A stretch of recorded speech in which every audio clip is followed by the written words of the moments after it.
안녕하세요, 오신만입니다. 오늘은 추석을 앞둔 사장님들 마음을 이야기해 볼게요. 원래 가을 겨울은 봉지 제품을 파는 자영업자들한텐 성수기예요. 9월 12월 크리스마스 이브 전까지 이 짧은 몇 달 동안 1년치를 다 벌어놔야 됩니다. 정말 하루하루가 돈이에요. 대부분의 업종은 성수기 비수기가 있고요. 성수기는 그리 길지 않아요. 업종별 차이가 있는데 내가 하는 업종은 솔직히 토요일, 일요일, 공휴일, 장마철 눈 오는 날 다 빼면 실제 개이득 보면서 영업을 하는 날짜는 365일 중 110일 정도밖에 안 됩니다.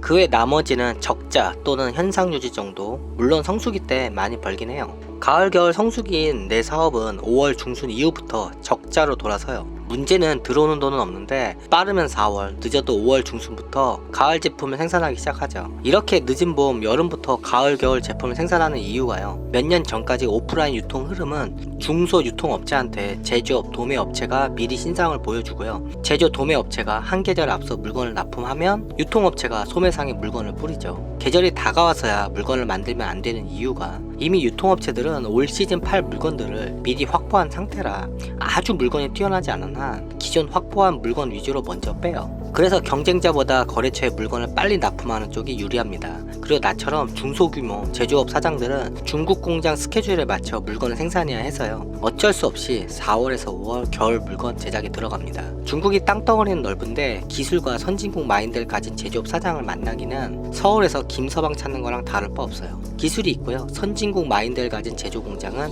전 세계에서 일이 밀려 들어와요. 민기적거리다가 대형 업체가 1년치 물량을 줘버리면 난 다른 공장을 찾아야 됩니다. 그러다 보니 비수기에 현찰은 안 돌고 가을 겨울 제품을 만드느라 내 생돈이 들어가니까 결국 계약금 집어넣고요. 빚으로 비수기 가게 운영을 하면서 5월부터 9월 가을이 오기만 기다립니다.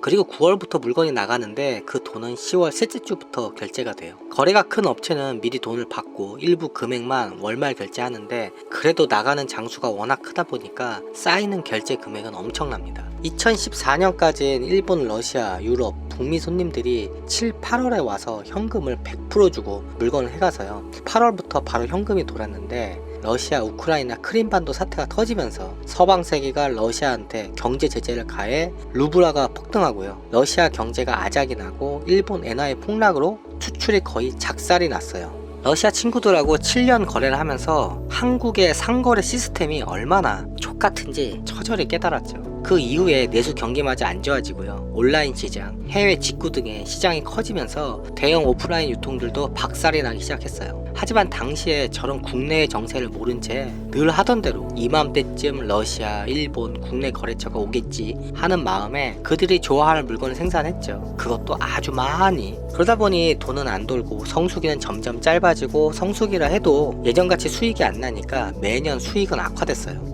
외부 돌아가는 상황을 잘 모르니까 매년 하는 대로 가을 오기 전 신상품은 와장창 뽑아놓고요. 거래처가 안 오니까 물건은 안 빠지고 그렇게 아주 힘들어지고 있었죠.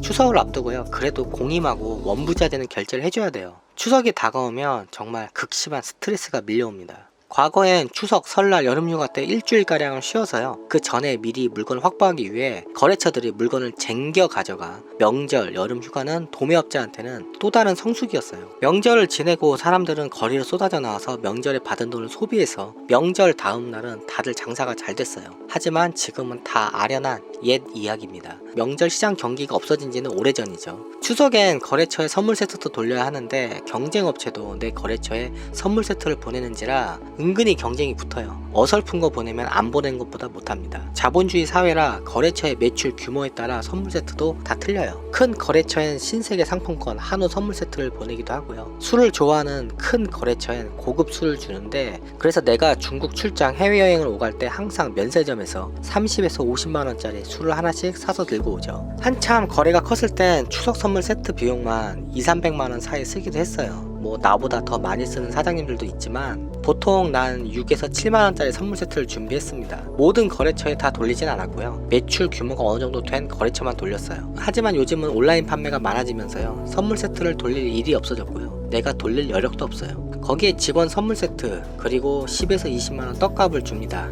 나도 어릴 적 일할 땐 추석, 크리스마스, 신정, 구정 이렇게 겨울 동안 4번의 떡값을 받았어요. 1월 1일 신정 떡값은 안 챙겨주는 것도 있는데 당시엔 이게 자영업자들 사이에 룰이었습니다. 연봉제가 생기면서 이런 게 다 사라졌죠. 난 그래도 옛날 떡값을 받으면 그 기쁨을 알게 챙겨줍니다.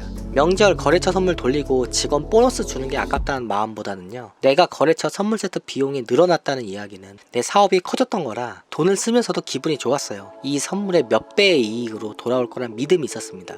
하지만 사업이 기울고 돈줄이 마르니까 추석이 다가오면 고민이 깊어지죠. 마트에 가서 한참 고민을 해요. 정말 몇 개 안 사는데도 많은 고민을 합니다. 적당한 가격에 받고도 기분 좋을 게 무엇일까 하고요. 거래처 추석 선물이란 게요, 거래처 입장에선 A가 이런 거 보내줬는데 넌 날 어떻게 생각하는지 보겠어, 뭐 이런 느낌이에요. 거래처가 겹치지만 경쟁 업체랑 사이가 좋다면 서로 뭐 보냈는지 이야기하면서 비슷한 수준의 가격대 선물 세트, 겹치는 종류가 아닌 다른 걸로 보냅니다.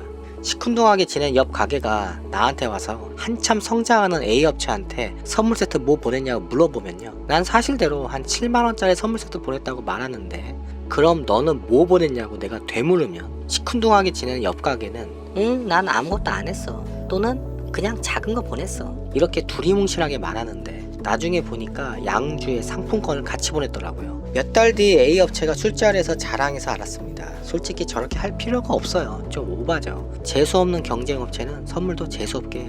문제는 이 명절 선물을 가져간 뇌물이 효과가 있어요. 좋은 자리에 그 사람 물건이 진열되기도 하고요. 결정 장애자 손님이 오면 뇌물 받은 집 물건을 더 추천합니다. 그러면 그 물건이 좀 더 잘 팔려요. 세상은 절대로 아름답지 않아요. 명심하세요. 이렇게 명절 선물은 체면치레로 쓰는 돈이라 고민이 깊어져요. 그리고 우리 집 처가댁에도 명절 되면 뭐라도 해드려야 되는데 사업하는 입장이라 약속한 거 해드리기가 내 스스로 참 면이 안 씁니다. 처가댁이나 우리 가족이나 뭘 하지는 않지만 그냥 내가 좀 그래요. 설날은 그래도 1년 거래가 끝나고 돈이 돌 때라 부담이 많지 않은데 추석은 내 돈 다 꼬라박고 겨우 이렇게 숨만 살짝 붙어있는 상황이라 적지 않은 부담으로 다가옵니다. 2018년 이전에는 돈이 부족하다 싶으면 무조건 돈을 빌려서 해결하거나 추석 선물 물건을 외상으로 받고 나중에 결제해주기도 했어요. 지금 현실엔 예전같이 거래처 선물 이런 건 안 하는데 그래도 꼭 챙겨야 할 몇 군데 거래처 선물 세트 살 돈과 당시 한 명 남아있던 직원 손에 명절 보너스로 단돈 10만원이라도 쥐어줄 생각으로 작년엔 일용직을 나갔어요. 과거에는 쉽게 손에 쥘 수 있었던 10만원이 하루 9시간 노동을 해야 벌 수 있었고요. 저렇게 힘들게 번 돈을 나와 내 가족을 위해 쓰는 게 아닌 거래처 추석 선물 돌리느라 써야 하는 상황이 좀 그랬습니다.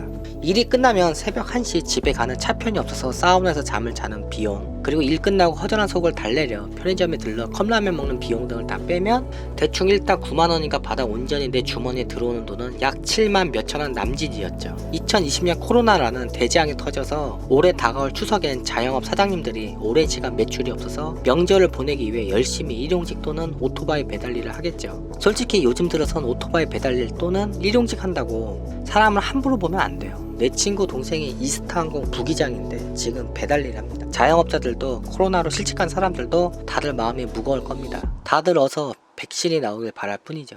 요즘 같아선 명절이고 나발이고 그냥 없어졌으면 하는 마음입니다. 가족과 모여 명절이 축제로 기쁨을 주는 게 아닌 추석이 허전한 마음과 빈 주머니 사정을 제대로 확인시켜주죠. 코로나 이전부터 자영업자들 사정은 좋지 않았어요. 어렵게 버티던 영세 상인들도 코로나로 사업을 접고 있습니다. 한 가지 확실한 건 앞으로 타이밍만 잘 잡는다면 오프라인 시장에서 답을 찾을 수 있을 거예요. 왜냐하면 다들 망하고 있어서요. 마음만 먹으면 좋은 자리에서 어떤 장사도 다 할 수 있어요. 권리금 없이. 원론적인 이야기인데 타이밍을 잘 잡아야 돼요. 온라인 사업보다는 오프라인에 관심을 가져보세요. 단 온라인은 방치형이라도 운영을 해야 합니다. 나중에 이 부분은 따로 영상을 만들어 볼게요. 오늘 명동거래처가 인사차 상가에 들렀는데 관광객이 안 와서 어쩔 수 없이 업종을 바꿔 생필품 마트로 개업을 했다네요. 그리고 명동에서 자살한 사장님이 있어서 장례식장 다녀왔다고 해요. 작게 시작하면 무너져도 작게 무너지는데 크게 운영하던 사업은 무너지면 감당이 안 될 정도로 무너져 일어서지 못합니다. 요즘 들어 드는 생각이 차라리 2018년에 무너지길 잘했다는 생각이 들어요. 어설프게 버티다 코로나 사태가 터진 지금 이 순간 빚 끌어다가 신상 와장창 해놓고 있었다면 내가 지금 감당할 수 있었을까 싶어요. 추석을 앞둔 이번 한 주는 사장님들한테는 시름이 깊은 한 주가 될 겁니다. 다들 끝까지 잘 버티시길 바래요. 그럼 다음 영상에서 봐요. 안녕히 계세요.